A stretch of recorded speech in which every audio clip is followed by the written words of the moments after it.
Remember when Sony told us that we would have our first look at Spider-Man 3 in November of 2020? Those were the days. Well, anyways, let's talk a little bit about Spider-Man 3 and the mysterious details behind it because they can't really tell us, well, anything. In a recent interview with Collider, Tom Holland, aka the star, or one of the stars of the upcoming third Spider-Man entry in the MCU, talked a little bit about the process of making the film, his experience and time working on it.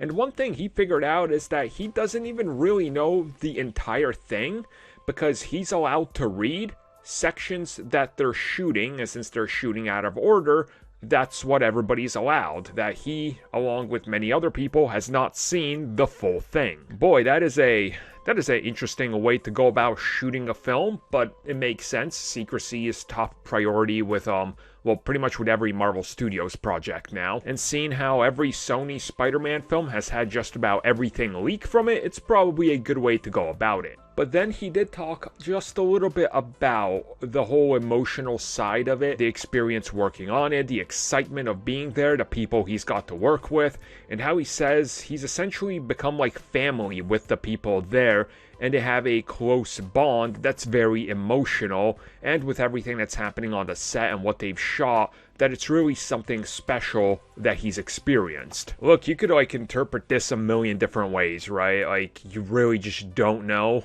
Like, what do we know? What do we know from this? I mean, we know so little about this damn film that I think even when they show us trailers or something, like full-on trailers, we're still gonna have so much hidden because that's gotta be the intent of it.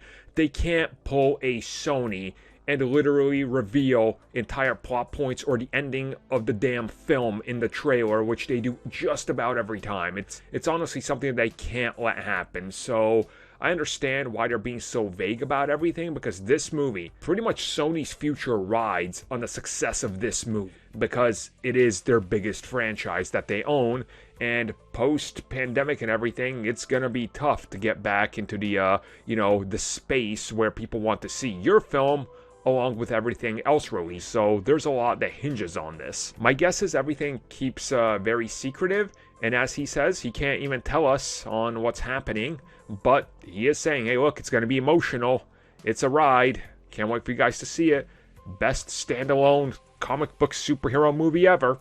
Okay, well, when we finally know what it is, we'll judge it. Besides the people that have already made up their mind that it's terrible, they won't judge it. We know they won't.